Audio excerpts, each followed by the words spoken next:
দর্শক মণ্ডলী, আপনাদেরকে আবারও স্বাগত জানাচ্ছি রিলায়েন্স ফার্মাসিউটিক্যালস লিমিটেড সুস্থ দেহ সুন্দর জীবন অনুষ্ঠানে। আমাদের আজকের অনুষ্ঠানের আলোচনার বিষয় আপনারা জানেন যে কিডনি রোগ ও তার প্রতিকার এবং প্রতিরোধ। আমাদের সাথে আলোচনা করছেন প্রফেসর এম.এস. সামাদ। শুরুতেই আমরা একটা ফোন নিয়ে নিচ্ছি। আসসালামু আলাইকুম রহমতুল্লাহ। জি শুভ দর্শক, আপনি আপনার পরিচয়টা দিন। আমি বেঙ্গল থেকে বলছি। জি হ্যাঁ, হ্যালো। জি বলেন। আচ্ছা, আমার বয়স হলো 69 বছর। জি। তো আমার ক্রিয়েটাইনটা হলো 1.57। এটা দীর্ঘ 3 বছর ধরে এই একই অবস্থায় আছে। জি। আমি এখন যেটা মনে হয়, আমি 3 বছর আগে একবার জ্বর হয়েছিল, সেই জ্বরটা যাচ্ছিল না। জি জি। তো 3 দফায় প্রথমে সিপ্রোসিন, তারপরে জিন্নাত, তারপরে সেফেক্সিনের সঙ্গে আরো একটা অ্যান্টিবায়োটিক খাইতে হয়েছিল। জি জি। তো যাওয়ার পরে তারপর জ্বরটা গেছে। আমার এখন যেটা মনে হয়, তখন তো জানতাম না, এখন মনে হয় যে বোধহয় এই অ্যান্টিবায়োটিক খাওয়ার জন্য এরকম হয়েছে কিনা আমি জানি না। আপনার কি ডায়াবেটিস বা উচ্চ রক্তচাপ আছে? ডায়াবেটিস নাই, তবে উচ্চ রক্তচাপ আছে। কত বছর যাবত? হ্যাঁ, তো সেই রক্তচাপটা এখন নিয়ন্ত্রণে আছে আমার। আচ্ছা, প্রথম ধরা পড়েছিল কত বছর আগে? এই রক্তচাপ ধরা পড়েছিল এই 5-6 বছর আগে। আচ্ছা আচ্ছা। তো তার জন্য আমি খাই, ওই যে একটা ট্যাবলেট খাই। আচ্ছা জি। তো আপনার প্রশ্নটা এখন কি? প্রশ্নটা উত্তর বলবো আমি, বলেন। জি, আপনার প্রশ্নটা কি এখন? কষ্টটা এমনি কোনো কষ্ট নাই। না, প্রশ্নটা হলো যে এটা কেন হলো? এই যে আমার 1.57 ক্রিয়েটাইন। জি জি। তো এতে মানে কোনো ভয়ের কিছু আছে কিনা? আচ্ছা, ধন্যবাদ আপনাকে। আপনার 70 বছর বয়স, ইনশাল্লাহ এই বয়সের তুলনায় আপনার ক্রিয়েটিন 1.7 এবং 1.5 to 1.7 বিগত 5 বছর ধরে এটা স্থায়ী আছে। আমি বলবো যে আপনি খুব ভালোই আছেন এদিক থেকে। এই জন্য যে ক্রিয়েটিন লেভেল যেটা আছে সেটা যদি খুব দ্রুত বাড়তে থাকে এবং সেটা যদি আমরা প্রতি 1 মাস পর পর সেটাকে নিয়ে একটা গ্রাফ করি এবং সেটা যদি দেখা যায় যে খুব দ্রুত বেড়ে যাচ্ছে এবং এই ক্রিয়েটিনের উল্টোটা করে যদি আমরা গ্রাফ করি, যদি দেখা যায় দ্রুত সেই গ্রাফটা নিচে নেমে যাচ্ছে, অর্থাৎ আপনার কিডনি খুব দ্রুত নষ্ট হয়ে যাচ্ছে বোঝাবে। কিন্তু আপনার ক্রিয়েটিন কিন্তু একই লেভেল আছে, কাজে আপনার গ্রাফ হবে হরাইজন্টাল, অর্থাৎ আপনার কিডনি যেরকম আছে ইনশাল্লাহ আমরা আশা করি আল্লাহ যদি আপনাকে হায়াত দেয়, আপনার দীর্ঘদিন আপনার এই কিডনি এরকমই থাকবে। আর সেকেন্ডলি কেন হয়েছে আপনি বলছিলেন, সেটা হতে পারে যে যে অ্যান্টিবায়োটিক, আপনি 3টে অ্যান্টিবায়োটিক খেয়েছেন। অ্যান্টিবায়োটিকগুলো অনেক ক্ষেত্রে ইন্টারস্টিশিয়াল নেফ্রোপ্যাথি বলতে এক ধরনের কিডনি রোগ আছে, সেটা করে থাকে এবং সেটা যদি ক্রনিক ইন্টারস্টিশিয়াল নেফ্রোপ্যাথি হয়ে যায় সেজন্য কিডনির ক্ষয় হয়ে থাকতে পারে এবং যেটা আর হয়তো কারেকশন হয় নাই। হতে পারে যে ওই কারণেই হয়েছে, অথবা হতে পারে যে আপনার যে উচ্চ রক্ত সেটা 5 বছর ধরে উচ্চ রক্তচাপ ছিল, তো হতে পারে যে এর আগের থেকে হয়তো ছিল, আপনি জানতেন না। তবে উচ্চ রক্তচাপ থেকে আপনার কিডনি নষ্ট হতে সাধারণত 10 থেকে 12 বছর লেগে যায়। সে যদি আনকন্ট্রোল থাকে তারপরে সাধারণত কিডনি নষ্ট হতে শুরু করে। তো কাজেই আমি মনে করছি এখনও যে হয়তো অ্যান্টিবায়োটিকের কারণেই এটা হয়েছে। এবং আমি এই সুযোগে আমি দর্শক মণ্ডলীকে বলবো যে আপনারা ওষুধ খাওয়ার ব্যাপারে অত্যন্ত সচেতন থাকবেন। অ্যান্টিবায়োটিক কোনো চিকিৎসকের পরামর্শ ছাড়া আপনারা যথেচ্ছভাবে ব্যবহার করবেন না। বেদনানাশক ওষুধ যেগুলো আছে সেগুলো আপনারা ইচ্ছা হলে খাবেন না, কারণ অনেক বেদনানাশক ওষুধ খেয়ে কিডনি সম্পূর্ণ নষ্ট হয়ে আমাদের কাছে আসেন। জি ধন্যবাদ স্যার। একটা ফোন আসছে, আমরা ফোন নিয়ে নিই। আসসালামু আলাইকুম।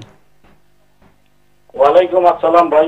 জি, আপনার পরিচয় দিন সুধী দর্শক এবং প্রশ্নটি বলুন। সৌদি আরব থেকে ভাই, আমার নাম লিয়াকত। আচ্ছা বলেন ভাই আপনার প্রশ্ন। আমার কোমরে ব্যথা। আপনার বয়স কত? বয়স 33। কোমরে ব্যথা, কোমরের কোন জায়গাটায় ব্যথা? কোমরের মাজায়। পিছনের দুই পাশেই নাকি পিছন বরাবর? হ্যাঁ, নেই পিছনে। এটা কি কোনো ভারী জিনিস? বেশিরভাগ টাইম শুয়ে থাকলে ব্যথাটা হয় আর কি। আর কোনো ভারী জিনিস টান দিলে, উঁচু করলে? ভারী জিনিসের মধ্যে কোনো কাজ করতে গেলে যদি হুটিয়ে কাজ করি তাহলে ব্যথাটা আর কি বেশি বেড়ে যায়। আচ্ছা, ধন্যবাদ আপনাকে প্রশ্নের জন্য। তো আপনি কোমরে ব্যথা নিয়ে আগেও কথা বলেছি যে কোমরে ব্যথা হলে এটা কিডনির কারণে হতে পারে অথবা মেরুদণ্ডের কারণে হতে পারে। তো আপনার যেহেতু বাঁকা হয়ে কাজ করলে বা কোনো ভারী জিনিস টান দিলে আপনি বলছেন ব্যথাটা বেড়ে যায়, এটা আপনার কোমরের জয়েন্ট থেকে হওয়ার সম্ভাবনা বেশি। আপনি স্থানীয় যদি কোনো হসপিটাল থাকে ওখানে যে একটা কোমর তাদেরকে রিকোয়েস্ট করেন একটা কোমর এক্সরে করে নিতে এবং সেই সাথে একটা আলট্রাসোনোগ্রাম করে কিডনি দেখে নিতে বলেন, কারণ মিডল ইস্টে যারা থাকে অনেকেই কিন্তু কিডনির পাথর রোগে ওরা ভোগেন বেশি। তো সেই জন্য পাথরের কিছু আছে কিনা এক্স রে এবং আলট্রাসোনোগ্রাম করলে সেটা বোঝা যাবে। তো আমি মনে করছি যেটা কোমরের জয়েন্টে হওয়ার সম্ভাবনাই বেশি, তারপরেও কিডনিতে কিছু আছে কিনা দেখে নিন। তো ধন্যবাদ আপনাকে। স্যার, আমরা কিডনি রোগ প্রতিরোধের বিষয়ে কথা বলছিলাম যে কিডনি তো বিভিন্ন ধরনের রোগ আছে, ইউরিনারি ট্র্যাক্ট ইনফেকশন, সিকেটি থেকে শুরু করে বিভিন্ন ধরনের রোগ আছে। তো প্রতিরোধ কিভাবে করা যায় কিডনি রোগ, সেই বিষয়ে আপনি কিছু বললে ভালো হবে। আচ্ছা, প্রতিরোধের কথা বলতে গেলে অনেক কথা বলতে হয়, তবে আমি মানে শর্টলি বলতে চাই একটা, যে যদি আমরা দীর্ঘস্থায়ী কিডনি রোগ যেটা বলেছিলাম, যে দীর্ঘস্থায়ী কিডনি রোগ যদি হয় সেক্ষেত্রে প্রতিরোধের জন্য প্রথম কথা হলো যে খুব আর্লি ডিটেকশন করতে হবে, সেজন্য সচেতন হওয়া দরকার। 2 নম্বর হলো যে যাদের ডায়াবেটিস আছে তাদের ডায়াবেটিস কন্ট্রোল রাখতে হবে। কন্ট্রোল বলতে কতগুলো মাপকাঠি কিন্তু আছে, সেই মাপকাঠিগুলো হলো যে হিমোগ্লোবিন A1C একটা উপাদান আছে, সেটাকে 7 এর পাশাপাশি রাখতে হবে। আসসালামু আলাইকুম। জি, ওয়ালাইকুম সালাম। সেই দর্শক প্রশ্ন করুন। আমি মিলি যাত্রাবাড়ি থেকে বলছিলাম। জি বলেন। আমি আমার মা অনেকদিন যাবত কিডনি রোগে ভুগতেছেন। হ্যাঁ, কিছুদিন আগে ওদের পরে ওনাকে ডায়ালাইসিস করানো হয়েছে ডাক্তারের পরামর্শে, যে ডক্টর শামুল হক ভারত কিডনি হাসপাতালে বসেন। তো উনি আমার ডায়ালাইসিস করছেন, কয়েকবার আমরা ডায়ালাইসিস করাইছি, সরকারি হাসপাতাল থেকেও করাইছি। এখন কিছুদিন আগে আমরা ক্রিয়েটিনিন টেস্ট করে দেখলাম যে 10 পয়েন্টে আছে ওনার ক্রিয়েটিনিন। 3 না 10? 3 or 10 কোনটা? সেই দর্শক আরেকবার বলুন। 3 বলছেন নাকি 10 বলছেন, কোনটা? না না, 10 10 রাইট, ওকে। জি 10 বলছি। জি জি, আপনি কি জানতে চাচ্ছেন এখন? এখন উনি ডায়ালাইসিস আপাতত লাগতেছে না, হিমোগ্লোবিনের পরিমাণটা মোটামুটি 5 এর আশেপাশে আছে। এখন ওনাকে ব্লাড দিতে হলে ডায়ালাইসিস করানো লাগবে মেবি। তো আমি সেটা আপনাকে জিজ্ঞাসা করলাম যে অ্যাকচুয়ালি কি যদি আমি ব্লাড এখন পুশ করি তাহলে কি ডায়ালাইসিস করানো লাগবে কিনা? প্রথম কথা হলো আপনার মার যেখানে ক্রিয়েটিনিন 10 এবং তাকে কয়েকটা ডায়ালাইসিস দেওয়া হয়েছে স্টিল 10 আছে, তার মানে তাকে এটা হয়তো মোস্ট লাইকলি যে এটা ক্রনিক কিডনি ডিজিজ, সেখান থেকে এন্ড স্টেজ রেনাল ডিজিজ চলে আসছে। ওনাকে হয়তো সারা জীবনই ডায়ালাইসিস করে যেতে হবে যে পর্যন্ত কিডনি সংযোজন না করা হয়। আর ডায়ালাইসিসের রোগী অর্থাৎ কিডনি ফেলিয়ারের রোগী যারা আছে, যার ক্রিয়েটিনিন আছে 10 এবং হিমোগ্লোবিন মাত্র 5 আছে, সেখানে তাকে অবশ্যই একটা ব্লাড ট্রান্সফিউশন এখন দেওয়ার প্রয়োজন আছে। এবং সেটা যদি ডায়ালাইসিসের সময় না দিয়ে যদি অন্য সময় দেওয়া হয়, যেহেতু কিডনি ফেলিওর রোগীর প্রচুর পরিমাণে প্রস্রাব হয় না এবং ওষুধ দিয়েও প্রস্রাব মানে শরীরে যে অতিরিক্ত পানি সেগুলো প্রস্রাব আকারে বের করে দেওয়া যায় না, সেই জন্য এই ব্লাডটা ডায়ালাইসিস চলাকালেই দিতে হবে। তো ডায়ালাইসিস চলাকালে ডাক্তার যিনি দেখতেছেন এহতেশাম সাহেব, উনি কিডনি বিশেষজ্ঞ, আমি তাকে খুব ভালো করে চিনি, ভালো ডাক্তার। তো ওনাকে যদি উনি যেভাবে নির্দেশ দিয়েছেন তাকে ডায়ালাইসিসের সময় বলবেন যে পানিগুলো বের করে, অতিরিক্ত পানিগুলো বের করে নেবে এবং ব্লাড ট্রান্সফিউশন দিবে। এবং হয়তো ওনার কমপক্ষে 3 ব্যাগ ব্লাড দিতে হবে 3টা ডায়ালাইসিসের সময় পর পর। এরপর আপনি রক্ত হওয়ার জন্য যে ইনজেকশন আছে সেগুলো ব্যবহার করবেন। ধন্যবাদ স্যার। তাহলে আপনি প্রতিরোধের কথা যেটা বলছিলেন, তো একটা হলো ডায়াবেটিস কন্ট্রোল করা, 2 নম্বর হলো হচ্ছে রক্তচাপ আছে, সেটার একটা মাপকাঠি আছে। মাপকাঠি হলো যে কমপক্ষে রক্তচাপ সেটা 130/80 নিচে রাখতে হবে এবং সেটা মাঝে মাঝে চেক করে দেখতে হবে যেটা নিচে আছে কিনা। এবং যদি প্রাথমিক অর্থাৎ ধাপ 1 2 3 4 ধাপে থাকে, তাহলে সেই ক্ষেত্রে এসি ইনহিবিটর ড্রাগ আছে এবং ARB ড্রাগ আছে, ওষুধ যেগুলো আছে, যে কোনো কিডনি বিশেষজ্ঞ বা বিশেষজ্ঞ চিকিৎসক যে কেউ ব্যবহার করবেন, সেগুলোকে প্রাধান্য দিতে হবে। সেগুলো দিলে কিডনির যে কার্যকারিতা যেটা নষ্ট হচ্ছে সেটা প্রতিরোধ হবে। 3 নম্বর হলো কারো যদি প্রস্রাবে প্রোটিন যায় এবং সে যদি গ্লোমারোনেফ্রাইটিস হয়ে থাকে এবং সেটা যদি অ্যাডাল্ট হয়ে থাকে, তাহলে বায়োপসি করে দেখতে হবে যে 8-10 কারণের বিভিন্ন ধরনের গ্লোমারোনেফ্রাইটিস আছে এবং এক একটার চিকিৎসা এক এক রকম।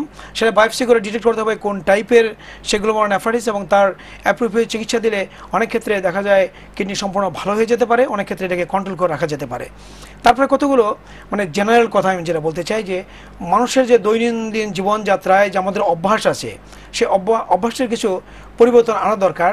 যে পরিবর্তনগুলো শুধুমাত্র কিডনি না, কিডনি, হার্ট, আমাদের যে স্ট্রোক হয় সে স্ট্রোক প্রিভেনশন, আমাদের যে ক্যান্সার হয় সে ক্যান্সার প্রিভেনশন, এই সমস্তগুলো একসাথে প্রতিরোধ করা যায়।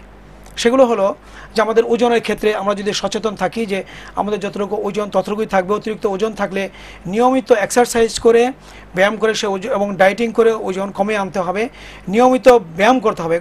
প্রতিদিন কমপক্ষে আধা ঘন্টা করে প্রত্যেকটা মানুষের হাঁটা উচিত, কমপক্ষে আধা ঘন্টা করে। এবং কেউ যদি 15 মিনিট হাঁটে, দেখা গেছে আমেরিকার একটা রিসেন্ট একটা ওদের ডাটায় দেখা যাচ্ছে যদি 15 মিনিট করে যদি কেউ 15 দিন হাঁটে তাহলে তার গড় আয়ু 3 বছর বেড়ে যায়।